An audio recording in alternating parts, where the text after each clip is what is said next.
All right, we're set. Everyone's here. 4 people. We're just waiting for our singer. All right, anytime you're ready.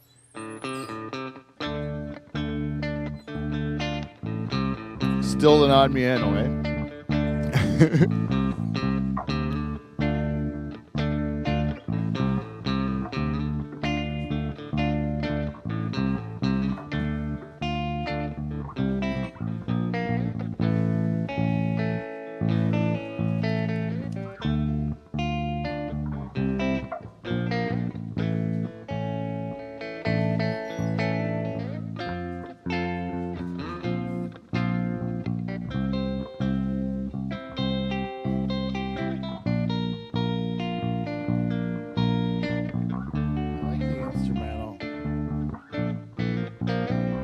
Here he goes. Wait till the vocals is coming soon, Paul. This is my part.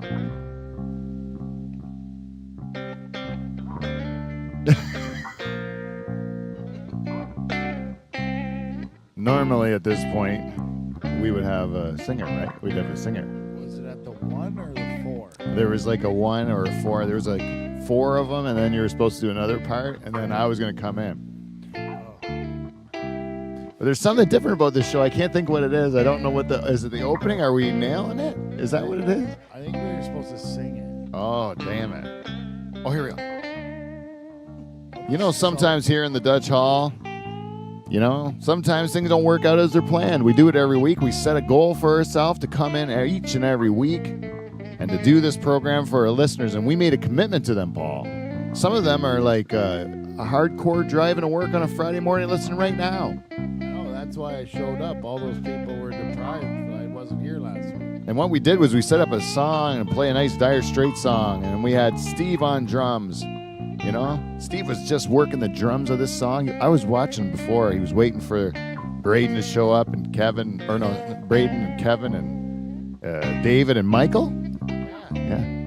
Because it's like there's only 6 shows left in the hall, and eventually they're all going to be gone, right? And so they'll have to take advantage of every one that's left.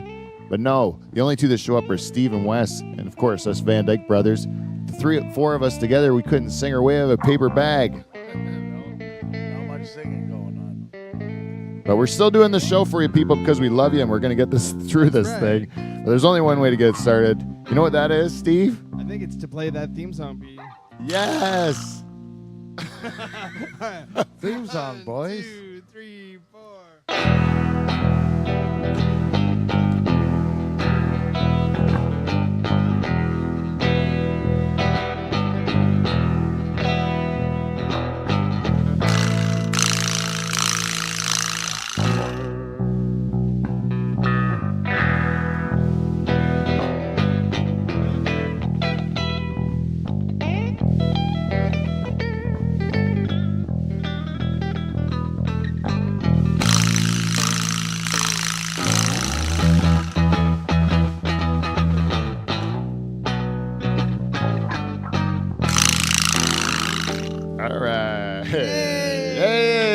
The raucous crowd goes nuts. Welcome everybody live from the Dutch Hall.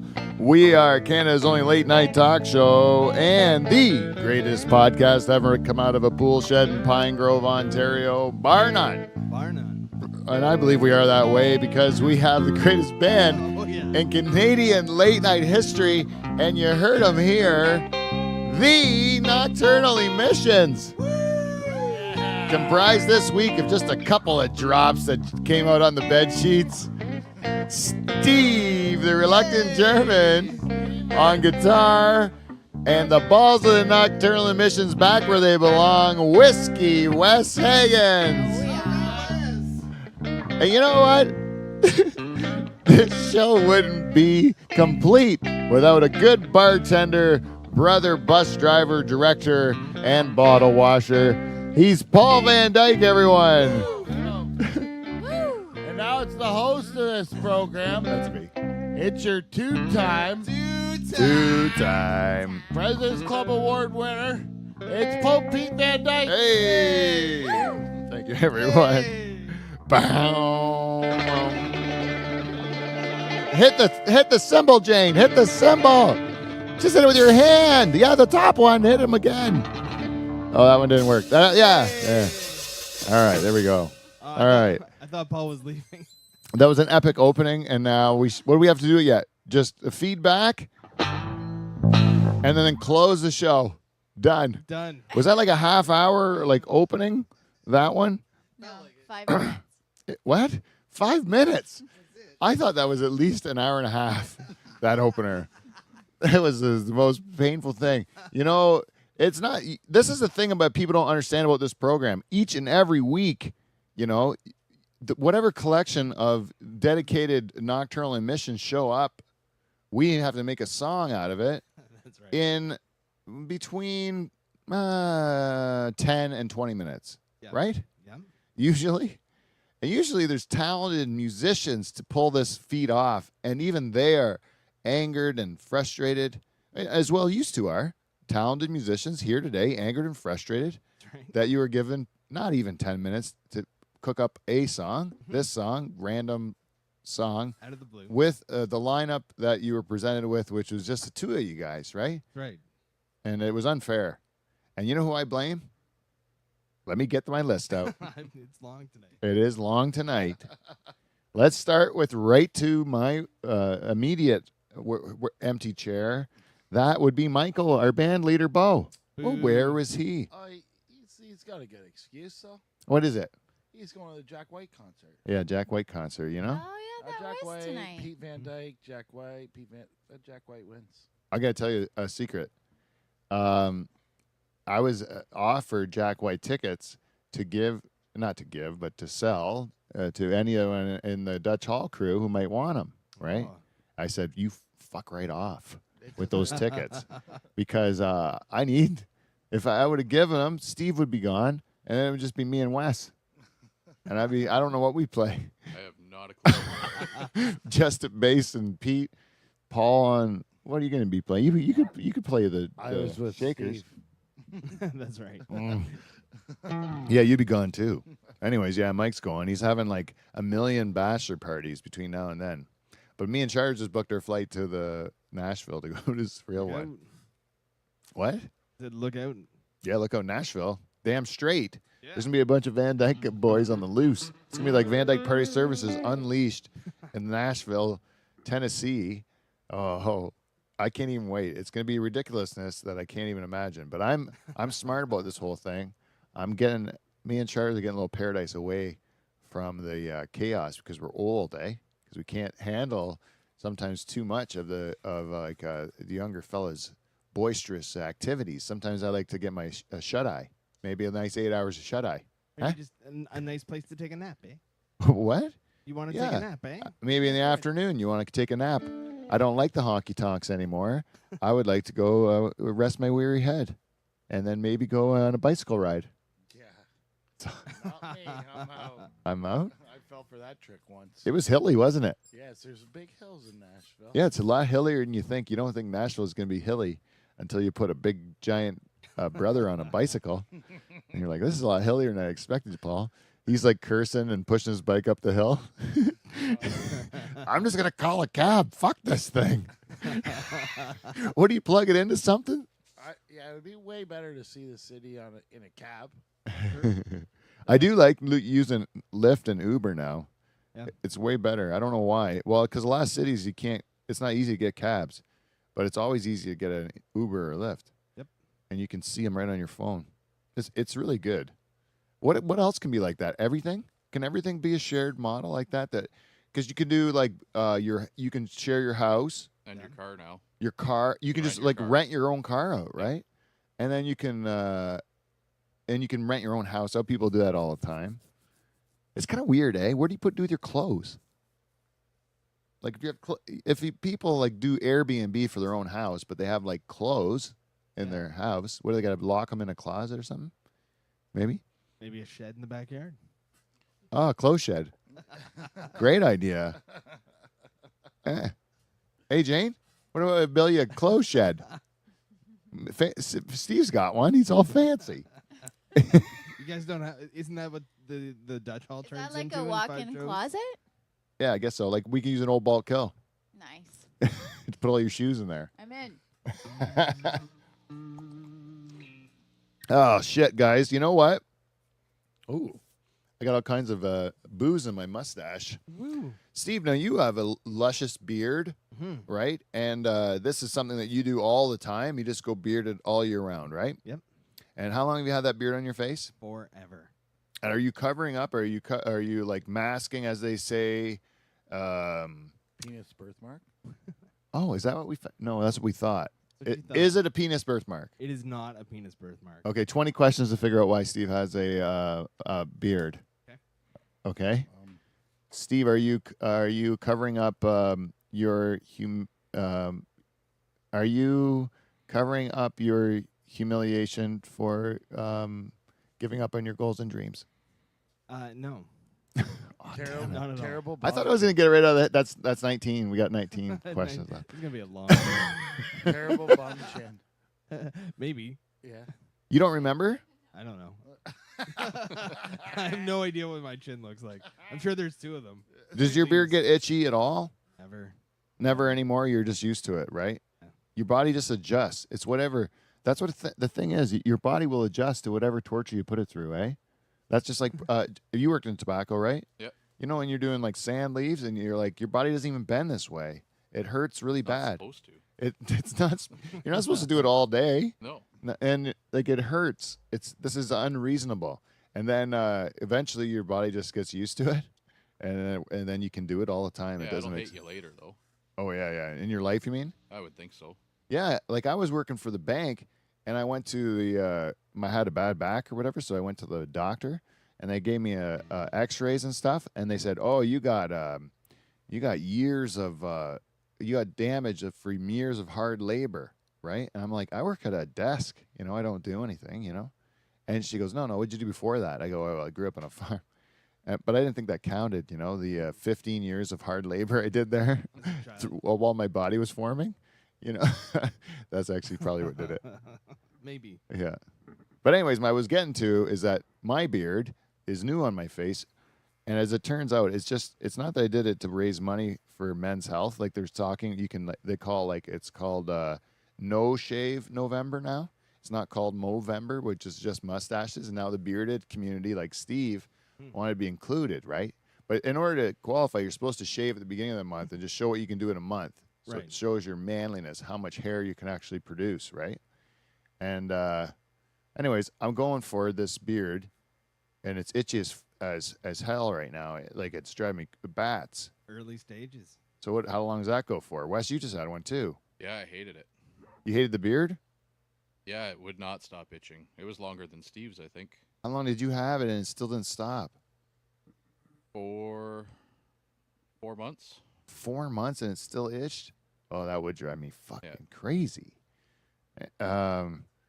Anyways, my point is, what was my point? No idea. Oh, my point is that people do this to raise awareness, right? But what I found out talking to my teenage daughters is that like high school kids can't grow beards, a lot of them, right? But they want to help out with awareness for men's health as well. So they found this thing. They do this thing called No Nut November. That's right. You know what that means, Paul? They don't bust No. a nut in November. Yeah. You don't know what it means, eh? No. No. I don't. You don't know what no nut means? No. Do you know what to nut is? Like, I got to go nut quick? No. You don't know? No. Do you know? You know, bust a nut. Yeah. But you know what bust a nut I know means? what busted nut means. But that's all it is. Nut is just short for bust a nut. Mm. You know what bust a nut means? It means ejaculate, right? Right. So I would assume that means no sex, no masturbation. But then my daughters clarified, no, it's just no masturbation, and which is good because that means they didn't consider sex to be a thing yet, right? You hope. Yeah, I hope you can't get if you're going no nut November, you can't have sex either.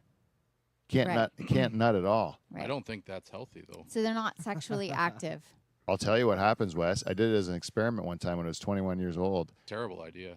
Yeah, it was. I was going to go to England, and I was in a house with like 16 people or whatever it was in this house, right? So then you feel like you don't have a lot of private space to spend time with yourself, like you should, where you're alone with just yourself, where you get to make love to yourself.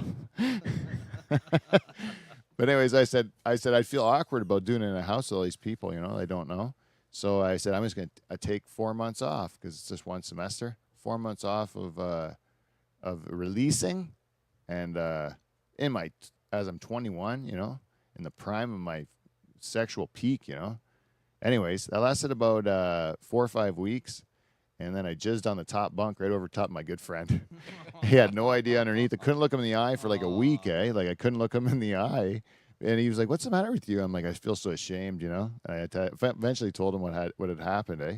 I was like, "I didn't do anything about it. I was just having a nice dream," and then went off. Mark's just sawing logs beneath me, Poor bastard. Man. Didn't even know the drips were coming.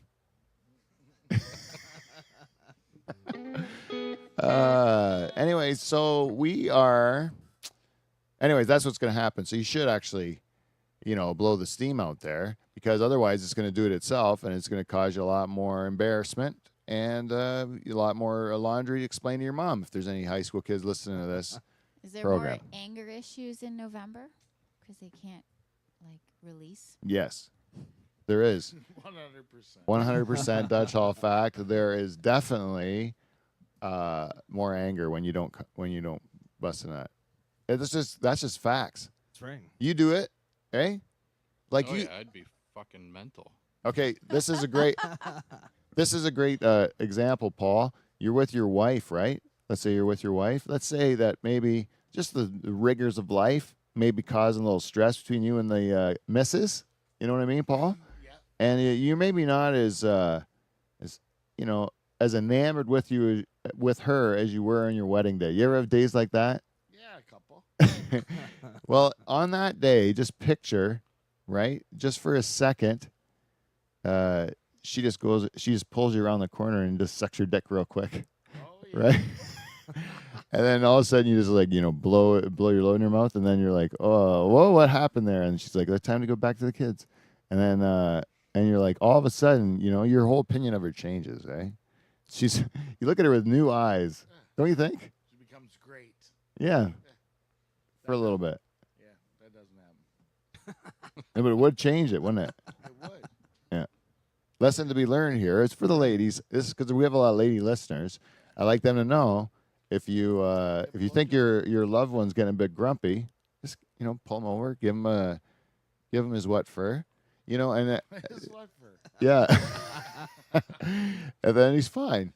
That's even what Bill Clinton. Remember Bill Clinton? He got that blowjob from that girl with the beret. Monica Lewinsky. Yeah, that one Didn't he stuck a cigar in her pussy? box. in her vagina, Yeah. Yeah. but he never had sex with her. With a cigar, I guess. But he never had That would have been sexual. a funny joke, eh? They're getting all cigar box.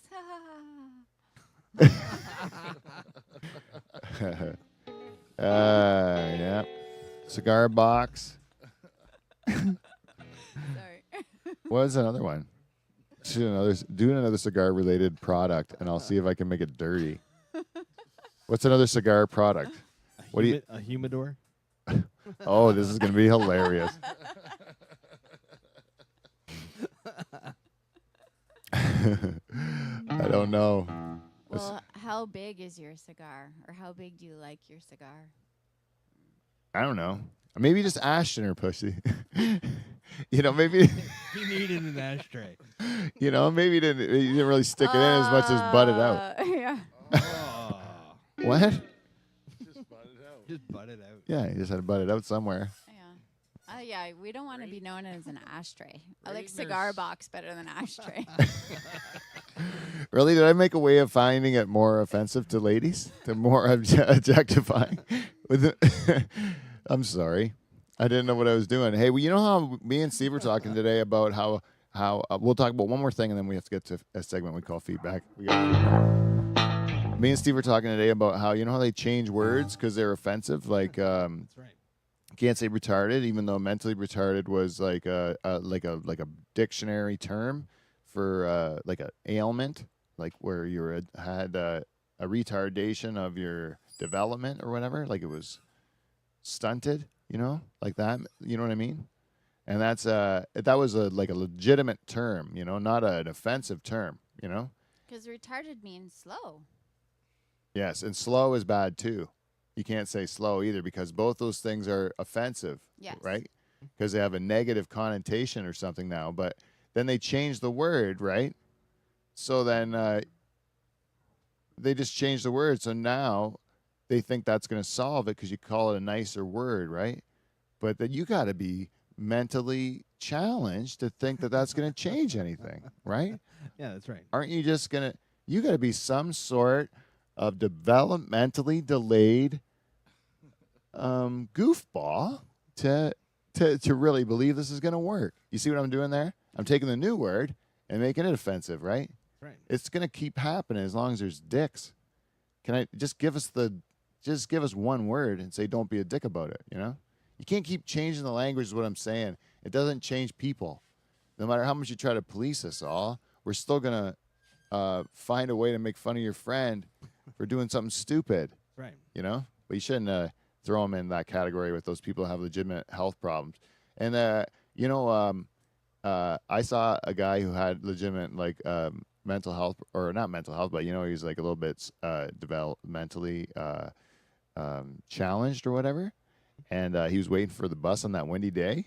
Right. And he just was sitting there, like, getting his hood blown by the wind, and he was just like smiling ear to ear. And I was driving past him, and it made me happy from him to the paint shop.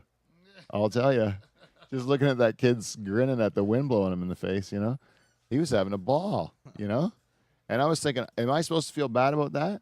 Because I wasn't laughing at him. It just made me kind of laugh to see a guy have such joy over something so simple or whatever. You know what I mean? But like that seems nice to me.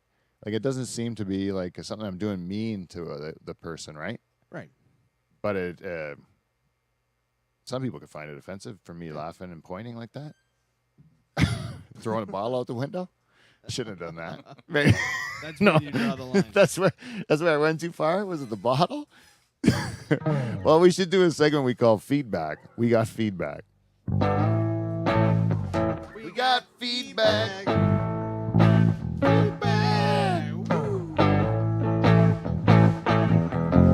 It's motherfucking feedback. Motherfucking feedback. Hey, this week's feedback is brought to you, as always, by our friends at Amazon. If you would like to support someone other than a billionaire, and you still like to buy it from Amazon, what you should do is go to Live from Dutch Hall's website, click on our Amazon banner. If you don't see our Amazon banner, it's because you got ad blockers on, you turkey. And it's just one extra step. It's awesome. It's very easy. Just for that website, you let it off. You click on the Amazon banner, and then that bald guy, Bezos, Jeff. he does not get all the money. Oh, I wasn't talking about Steve. I was talking about this Amazon guy. It's I didn't know because you came up right away, said Jeff, just to make sure it wasn't misconstrued as Steve. That's what way I took it. Yes, that's right. Anyways, he doesn't need the money we do, so do that step, and then we get some of the money. And you might get stuck in a Dutch Hall tornado. Dutch Hall NATO. Ooh, this brings us I'm not even going to the next sponsor because Jane has led us very nicely into our first piece of feedback. Aww. This one comes to us from our Live from the Dutch Hall Facebook page. It is from Tig Wright, former guest, a many-time guest of the show, friend of the show, Tig Wright. Tig says, Dutchaholics wasn't terrible, but how about Children of the Hall? Is what he says. You know how we were trying to find a name for the Dutch Hall fans, like our diamonds? Nice. So what do we call them? And he's saying Children of the Hall. And I'm going to say, Tig, no. Sounds like shit. I don't like it. Go fuck yourself. No, I'm just I think that I don't it's not Thank you, but no thank you. What do you think? Dutchaholics, it seemed too Hulkamania, right? Was that what it was? But What's wrong with Hulkamania? I hate Hulk Hogan, man. Wow. I never liked Hulk Hogan. Did you like him as a kid? I at least knew who he was. You were never a wrestling fan? No. It's the only sports guy. This Steve, I find out more about Steve every week. Steve was not a pro wrestling fan. This is a shock to Yeah, me it should be. because I just said, have you ever been to pro wrestling in real life? No. Oh, you know what? I think I'd like to make a TV show about taking Steve to things he's never done before Awesome. and watching his indifference. Yeah. Yeah. It's just like he won't care even a little bit. Like we'll see how much we can get him, like teach him the backstories and the inside knowledge, and see if we can get him hooked on any of the sports at all. Yeah. And It's not Fish or Grateful Dead. Yeah. Yeah. Nah, don't care. He gives us, you know what Steve does that I've realized because I'm working with him more, is that he hates a lot of the music that we love, but he doesn't say it to us because he doesn't want to hurt our feelings. Is that true? Yeah. He's a nice guy. You play it. You play the music you hate. Mm-hmm. And don't say nothing. And Wes, you too, right? Yes. Yeah, you make Wes play the Grateful Dead with you. I just play the hip. And that's bad enough. Oh yeah, because you're really anti-hip. Yeah, I really. When can you come out of the closet with that? You just did, obviously, but you're No, gonna get I've some hate I've hated the hip on air too. long time. Yeah, I Even think when so. Gord Downey was sick, Yep. you hated the hip. But even on air, I you. respected what he did for the. But you don't. Canadian You're not. music, but Yeah, you're not gonna just like him all of a sudden because he's sick. Oh. Right. Oh. I agree with that. You can't. It's like if a person like was a dick before something bad happened to him, and then something bad happens to him, they're still a dick. Like they're Yeah. not a dick. That's how you. And if some and that's how you treat them equally. Is you keep treating them as though they didn't have the bad thing happen to them. Yeah, and so if you're going to treat them like you didn't like them before, then treat them like you don't like them after. I always hate people who all of a sudden the guy's like, had a tragic accident or something, and now everyone's nice to him. I'm like, he was a total dick before, you know. Well, maybe the accident changed him. Maybe gives humility. Sure. That's the one thing that I have learned as I get older in life is that I will forgive more because I've lived longer. So you know how you fuck up more, and then you just see how everybody else is fucking up, and then before you didn't give them a chance because you didn't do anything wrong yet, Right. or whatever. You hadn't messed up yet. And then you mess up more and more and more, and then you're like, oh, I fucked up so many different ways. Like, I could have easily done that way too. I just haven't done it yet, you know? Yep. And then, so now everybody gets a pass. Because then you're just older, you don't care, right? When you're a kid, you don't tolerate that shit. You just like, want the world to be perfect. You're going to change it or whatever. And now you're just like, fuck this. It's not going to change. I'm just hoping to get to the end of it without, you know, like, I don't know, too much weird shit. You know, the weird. I want to go one more sponsor. We already had Vandyke Party Services, which we are going to Nashville on a promotional tour for Mike Stagg, because that's free. That's a gift to Mike for all the years of service and Clean Flow for their support. And we have to do a quick ad for Norpac. The beef people. Oh. What was that? Norpac? The beef people. Okay. I like that one better. If Kevin had my fucking mic turned up a bit, you guys could hear me. Yeah, he's not here. If I watch, I'll go take his mic. You guys will hear everything. We still never. Yeah, you should do it. Yeah. We never. We never go to. Oh wait, he's doing it. The tickle. We never went to say where Mike was at the Jack White concert, but Kevin's got a touch of a flu-like symptoms, is what he said. Flu-like symptoms is generic illness.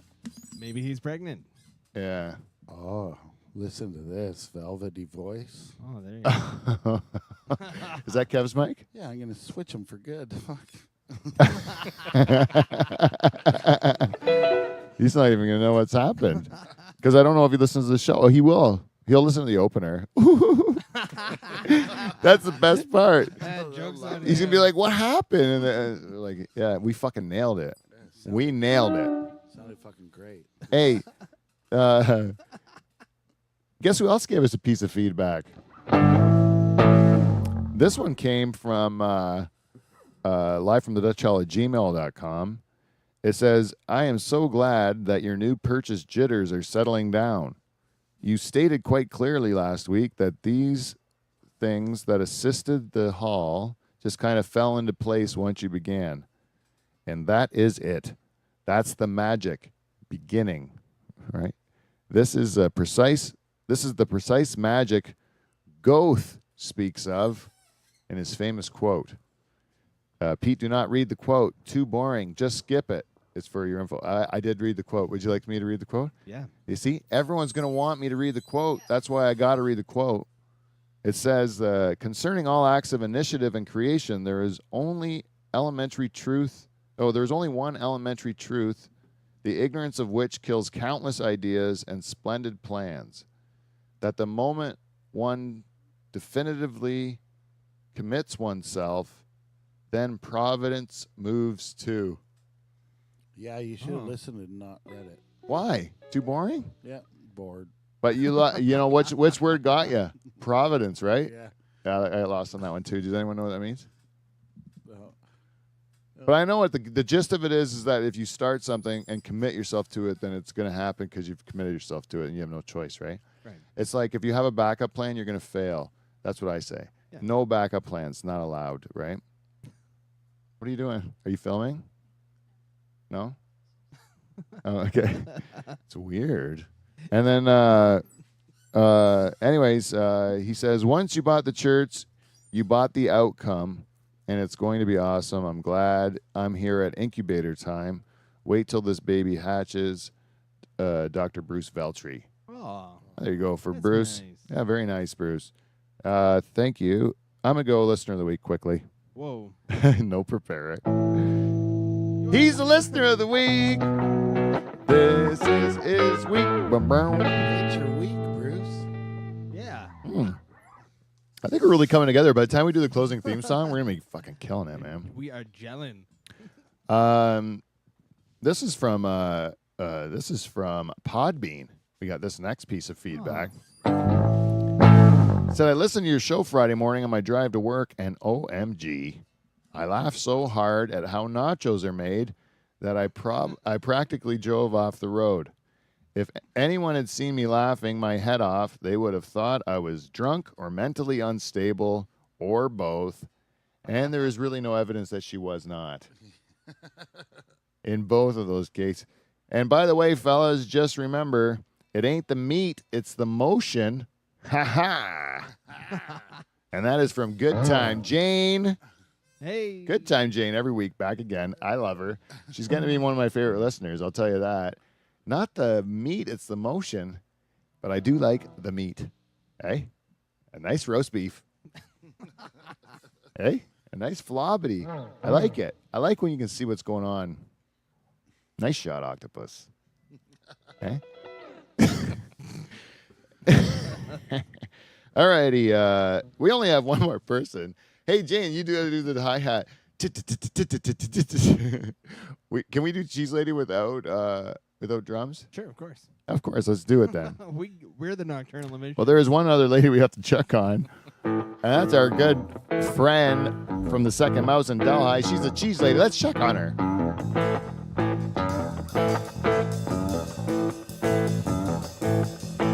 Checking on the cheese lady, checking on the cheese lady, always on the run.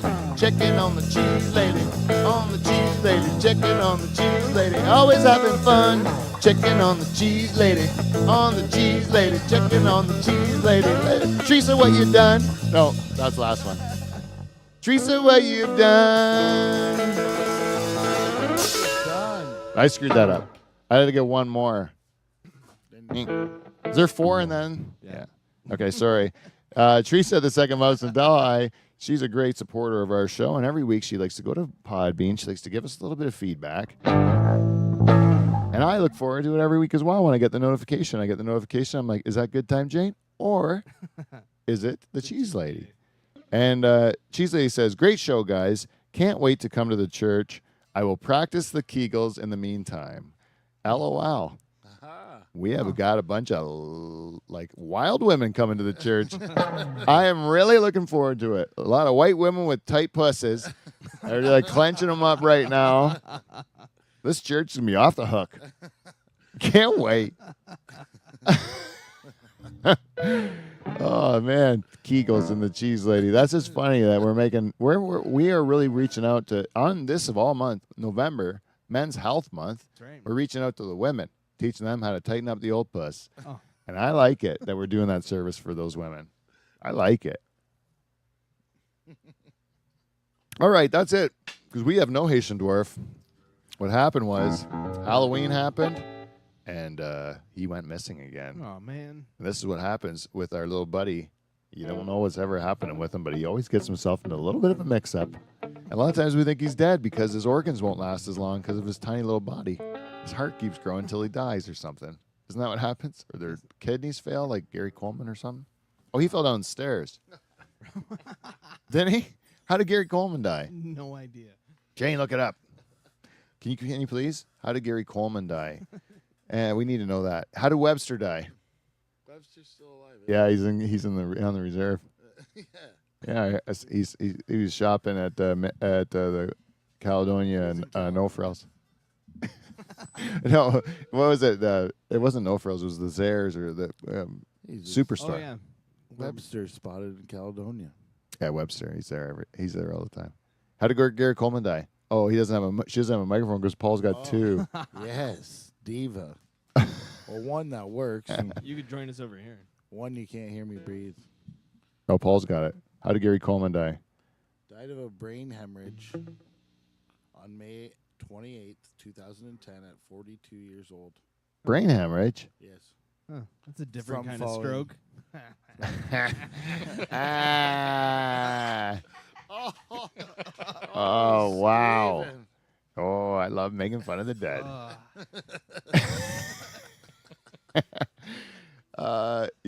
This show, I think that we are all done for feedback. If you'd like to give us any of that particular feedback in the future, there's lots of ways you can do it. You can give us an email at livefromthedutchhall@gmail.com. You can send us a message on Facebook Messenger, Live from the Dutch Hall on Facebook, or Dutch Hall on Instagram, or Dutch Hall on Twitter. And we will definitely get back to you. No questions asked. And we will also maybe read your feedback on the air. And you might be listener of the week. And if you might get on the invitation list for the grand opening, which is going to be on December the 19th tentatively December the 19th at Spiky Ball Studios in Delhi, Ontario. Oh man. The very first ever Live from the Dutch Hall on our 5th anniversary show. And it's invitation only, so if you are interested in an invitation, there's only one way to get one, and that's from us. So you have to ask us nicely, and we'll give you one maybe. Or you can become a shareholder of our show, and if you're a shareholder of our show, you get invited automatically. There's only one way to become a shareholder, and that's to give us stuff that we like. Thank you very much. And I just wanted to plug a couple dates coming up for me. I have 2 shows coming up. If you're in the Sarnia area, I will be in Sarnia on Saturday. That's the 10th of November at, I believe it's like 8 o'clock. Sarnia. Oh, let me check where it is. It's at some place in Sarnia. Let me see here. Sarnia. It just says 1245 London Road. In Sarnia. In Sarnia, yeah. At 8 o'clock. You got to come there and see a great show. And also, if you're in Barrie on the 27th of the month, which I think is a Tuesday, yeah, we are at the Fox Lounge in Barrie. It's me, Doug Koning, and Jason Allen, 2 Men and a Baby tour. And we are in Barrie at the Fox Lounge. $5 for that show. I think it's $5 in Sarnia, too. So get your tickets and come out and see us if you want to. We're at those 2 shows coming up. And that's it. We're done for all the plugs and shit. All right. So this is a really rare opportunity for us to really delve deeply into the mind and soul of our good friend, Wes Higgins. All right.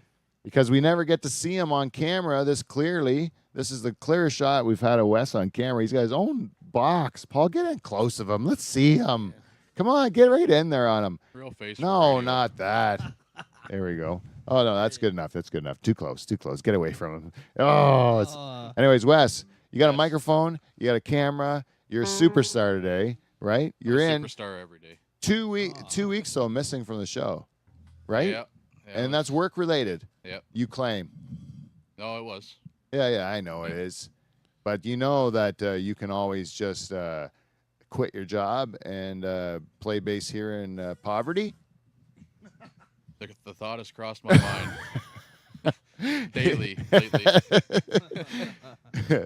Yeah, it is kind of something that, like, when you know you're doing the wrong thing, it's kind of like it never leaves you, Yeah. right? Like the feeling that you're doing the wrong thing never leaves you. But when you're doing something that you're not thinking about, then chances are you're okay with it. You know, like it agrees with you as a person. Yeah. You know what I mean?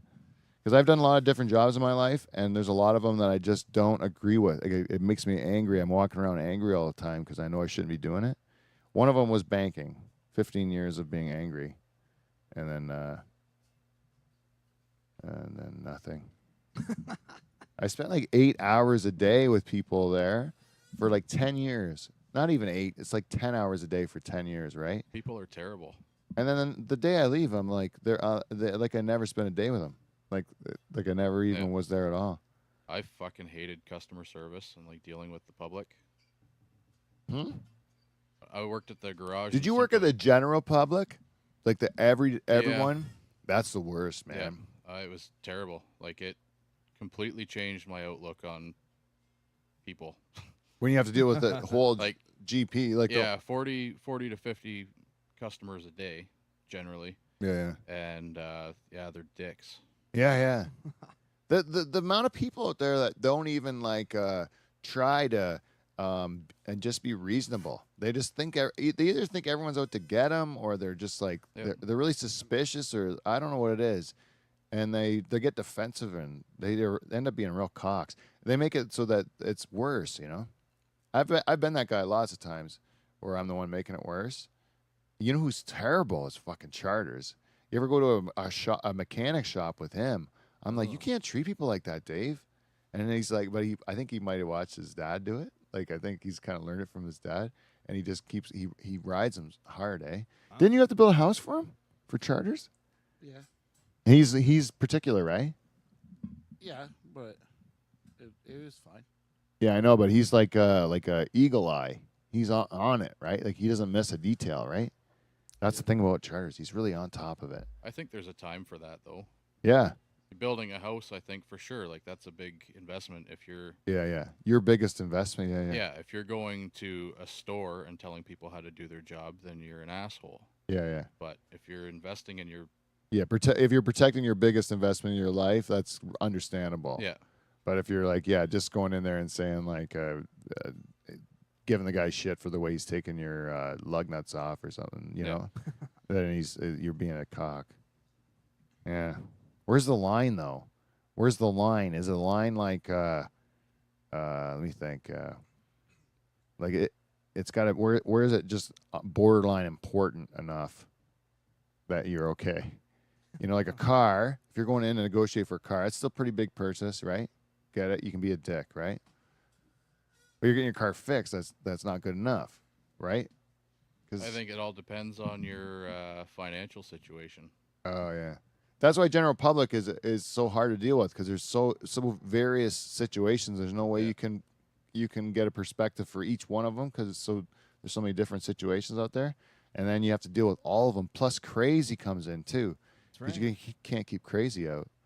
That's the thing. It's like when I was at a bank, or I was usually lending money to farmers, so I had like farmers or business owners that were coming in, so that was just like a small portion of the population. You still get crazies, and you get like nice people, and you get assholes and douchebags and stuff, and they're all in there, but they're still like all have a certain floor, you know. Yeah. And then but in the general public there's no floor, and like my wife's office, because it's a medical profession, she's the legitimate general public. Like, everyone has to go in there, like everybody. And then you see like the whole swath of the population. You're like, wow, man, like there's so much troubles out there. You don't have any clue. And everyone is like, you have no idea how many crazy people there are living all around you. That's right. They live everywhere. Like they're absolutely everywhere. It's terrifying. You know, even in my like Delhi's got what, like 5,000 people or something, Yeah, I think so. and I probably know like 200, and I think I know the whole town, right? But there's like a whole nother 4,800 people that I don't have a fucking clue that they exist, right? In a little town like Delhi. Yep. Probably walked past them like 100 times in my life, you know, but still don't know, have a clue who they are. Right. Isn't that weird? Crazy. In the city, it would be even more because you'd have even more people you'd see even more frequently and still not know. Yeah. Absolutely. At least in small towns, you get to like you'll know your neighbors, you'll know like people down the road or whatever. But in the city, you don't even know. We had a person in Kitchener when we first got married. He helped me shovel my step one time, and I like I said introduce myself, and I said thank you, and then I said, where do you live? And he goes, right here. Like we share a wall for the last 7 months. You know, you fucking idiot, right? Like I honestly didn't know. I didn't look out the window. I was scared that I was gonna get shot in Kitchener. Hey, remember when we lived in the ghetto? It's scary there. Yeah, I lived in the old Chicopee projects or whatever, the townhouses, and like by Stanley Park, and everybody had pit bulls and like Rottweilers and shit in there. You know, it was like a real like. It was thugged out, man. It felt like I was in. It was at the time we lived there. It was shit. I don't know what it's like now, but that's where we first lived when we got married, and we put like tinfoil on the windows to save money on air conditioning. We didn't have air conditioner, right? Is that what it was to keep the heat out? I always think fondly about being poor. I liked it because when you're stuck, you're hungry and you have to keep moving, right? I like screwing yourself. It goes back to that having no backup plan. You screw yourself and then you have to do it. Like when you jump off the cliff, then you have to figure it out one way or another, you know? That's what I like about stand-up, because in stand-up, you're like, you never really want to do it, ever. Like, I have to drive an hour usually. So you drive like an hour and then you get there and the show is going to be like shitty, like probably 80% of the time. Like it's going to have no one there. And this is especially bad if you go even further. Then they usually, you're even more disappointed because you're expecting something better. But not Sarnia and Barrie, I'll tell you that. Oh, that's worth the drive. That is, you know, if you're in that area. But we're going to be going, but a lot of the shows are shit. But then and you go up there and you're like, you definitely don't want to do it because you know it's not going to go well because the audience is going to just hate you. But then they call your name and you're like, okay, I got to do it. You know, like I have no choice, you know. And that's like where you jump off the cliff. I like that because you're forced to do it, right? Just like when we hit record on the Sultans of Swing. Yeah, that's right. And then we were just like, let's knock this fucker out of the park. That's what I like about watching those comedy shows. I go there and watch. I like watching the comics do their meltdown before they go on stage. Like they are batshit crazy. Like there's guys pulling their hair out, and then all of a sudden they go out on stage and they're like do a normal set, right? Yeah, it's funny, eh? Like I heard this one guy. He said, I used to pace before before my show, and then I just didn't, and I did the same show, and then I just decided not to pace anymore. You know what I mean? Wise. That is actually the smartest advice I've ever heard of, because all that shit you do to yourself before the show is just fucking standing in your own way of doing your show you're gonna do anyways. Yeah. You know, you're just like screwing yourself up. Because, you know, if you didn't do that, you'd be fine. You'd go on and go up there and probably be loose and in the moment and perform a great set. But then as soon as you start thinking about it, it's like, for me, it's like golf, you know? As soon as you start thinking about how to hold your elbow or your wrist or some fucking thing, toes. I'm never going to even touch the ball. I'm never even going to touch that fucking ball. I'm going to whiff at it and just throw my club into the trees. Yeah, put my dick out and just start with my dick out. I'm not even going. Just gonna stay in the cart. My dick out. Anyways, what are we at? Oh fuck, this show's dragging. Oh, it's a long. We one. got one. We got one thing to do yet. What do we got to do? What are we talking about? Oh, Charters. When he was in here last week. well, he wasn't here last week or the week before, right? It's been like he's been AWOL for a while, right? Oh yeah. Anyways, the last time he was here, he was picked up. He picked up on Steve's aggression towards him. And did you know about this? No.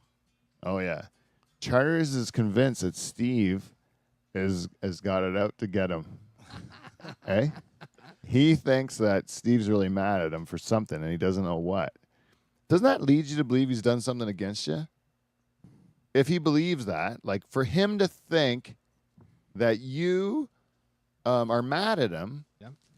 that means there's things he's done that you could be mad at. Maybe.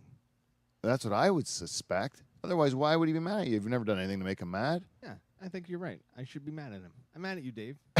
Fuck you. You Dave. should at least suspect him of doing something to make you mad. Like he's probably done something. What do you think he's done? You think he's fucked your wife? No. No. Like, hey, Wes. Dave usually brings us candy for the show, and Wes brought us candy today. Oh, it's good candy. Did you have it?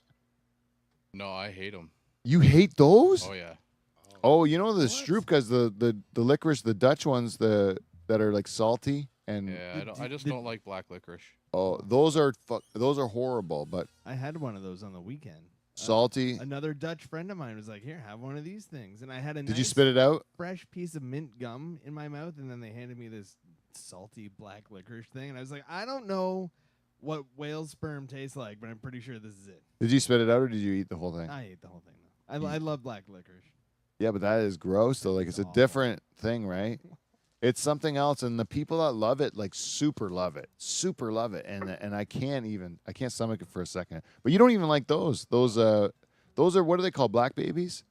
Now they are, yeah. But they have did you know they had mustaches? And a hell of a package. What their cock? You mean? Big cock and balls on them. Really? Yeah. What are they called? African American babies? No, just licorice babies. Yeah, licorice Oh. babies. Licorice babies is what they're called? That's not offensive. No. They will were be. not called that as kids. Were they labeled in the grocery store with the It's either a belt buckle or a big cock. I think it's Richard Pryor. I think it's a bag full of Richard Pryors. They should just call him that. They should just call it Richard Pryor. Bag full of Richard Pryors. No big deal. Actually, when I had one because it like a cheat, and it brought me back to childhood like big time because I hadn't eaten one of those since I've been a kid. But it's like funny how like a candy like bring it right back to that time in your life, you know. But that's definitely an old taste I've never tasted before. Have you tried it? Did you have when you were kids? No, you don't like it either, eh? Oh. What do you Love like? it. Strawberry? Do you like the regular licorice? Strawberry? Yeah. I could take it or leave it. I Yeah, like me wine too. Gums. Wine gums. Yeah. They really stick your teeth together Yeah. though. Hurt your jaw. Yeah. Not good for the dentist bill. But nice tasting. You know what I like? Those candies. Remember the candies that came in a tin, and then they had like they were like a hard candy, but they had like icing sugar on it. Yeah, yeah. Oh. You remember those? I like those. Those were good. And one time we had this Jamaican kill hanger from Hamilton, and he came down to work on our farm, and he had those in a can, and then I was bugging him for him, you know. So he would throw me one once in a while, and then his name was Vern, and then my dad told me like don't take any candy from Vern anymore because there could be like drugs on it. That's what he said. Hmm. You could lace it with LSD or whatever, angel dust, or whatever he was into in the city. Then I was like, really? Yeah, that was just like icing sugar candy, but could be wrong. Maybe Vern's trying to get me hooked on crack. Yeah, maybe.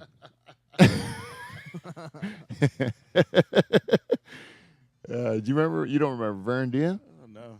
He was Mackie's cousin. Do you remember Mackie? No. Oh, Mackie was a guy from Jamaica that lived at our house before Jamaicans came through for the program.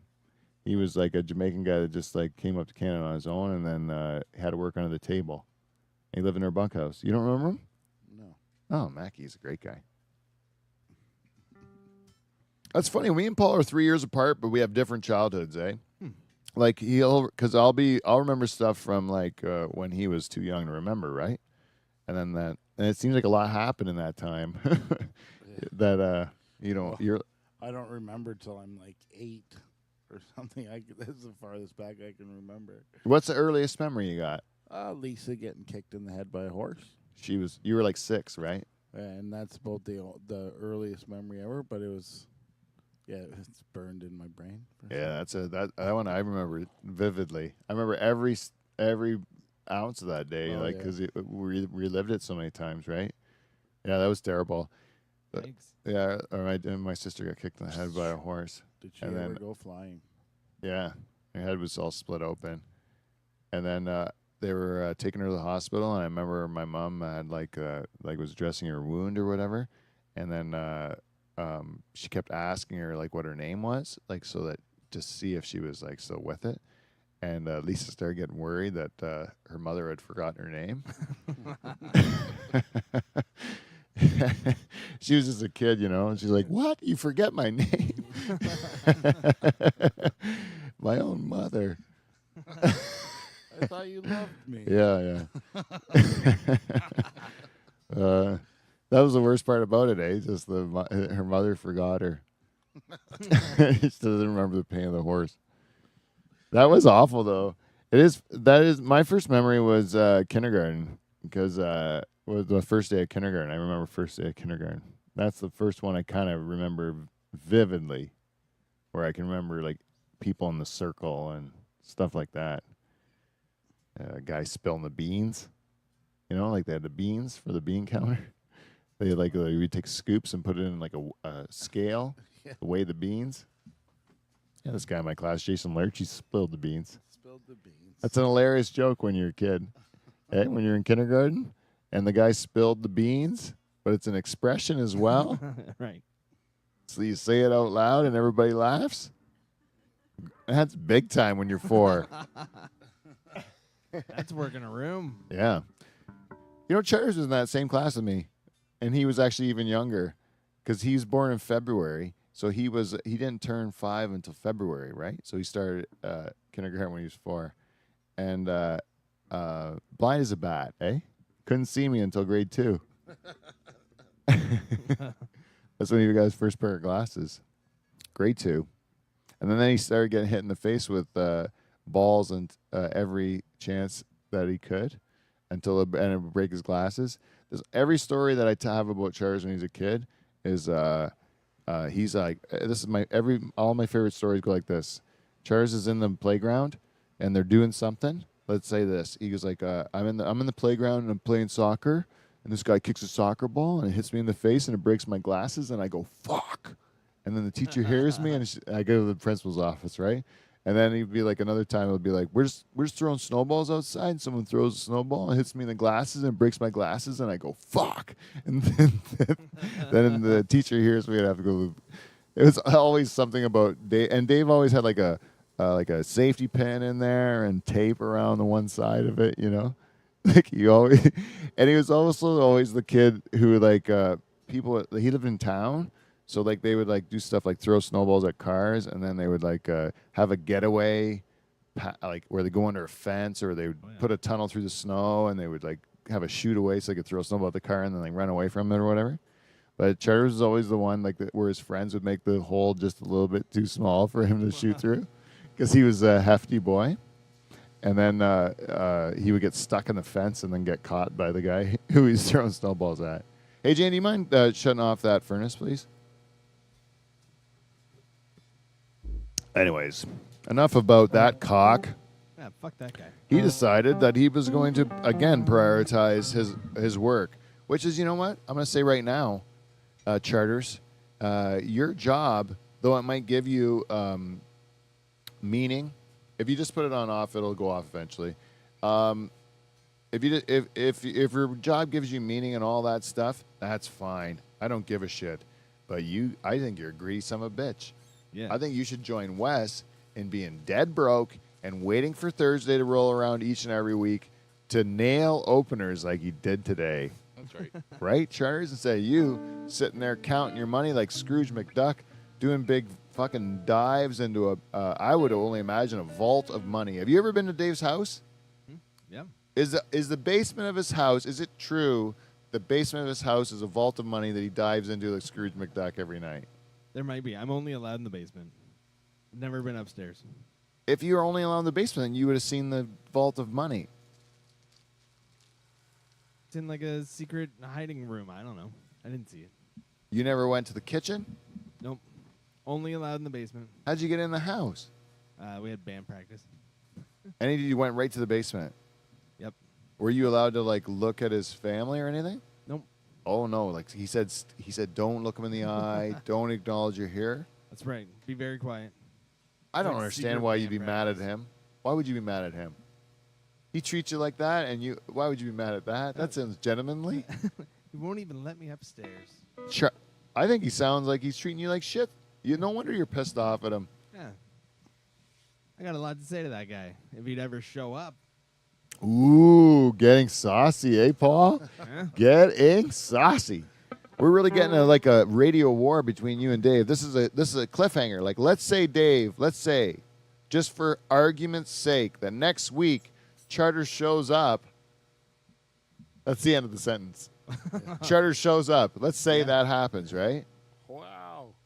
Like, we're starting to build a teaser for next week where you and Dave are going to confront your issues with one another, right? Yeah. We're building this up for the listeners now. That's right.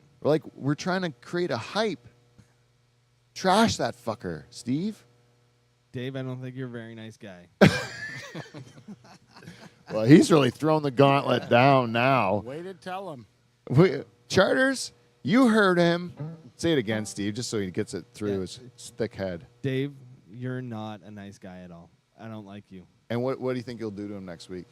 I don't even think he's going to show next week. But if he does show, what will you do to him? I might shake his hand. No, I'm not going to shake his hand. I'm going Will to you talk sternly to him? maybe that's a good plan. Really, could do I'm it. quite angry with Dave.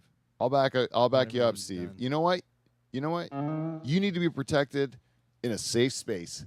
All right. And what we're prepared to do, we're going to give you that safe space right here in the Dutch Hall. Next week, me and Wes got your back, even Paul. Look at Paul, he's an animal.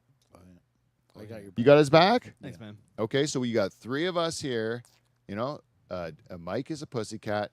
Kev is too sick. He'll need to get his rest. He won't be jumping in any fray. That's right. You are totally safe here, Steve. What you need to do is you need to speak your mind next week on the program. Yep. On the program, we are going to hash this thing out between you and Dave Charters. All right. And if you need to talk sternly to him, if you need to tell him some horrible, horrible truths, and he starts to get physical, I'll tell you right now, there'll be none of that on my program. We will kick his ass. All right. And Paul will fuck it. Do you understand that? Come on, Rooster. So if that isn't a teaser for next week's program, I don't know what is, I don't know folks. either. This is going to be great next week. Thank you to everyone that stayed to the end. Thank you to everyone that really, you know what, listened to the opener and didn't just shut it off and burn every piece of audio equipment you had. If you made it this far, you're really, really one of the children of the hall. Yeah. Right? If you'd like to give us some feedback, you can do that on livefromthedutchhall@gmail.com or Facebook, Twitter, Instagram, all that stuff. We are either live from the Dutch Hall or Dutch Hall. Until next week, we will see you next Thursday. Hit it.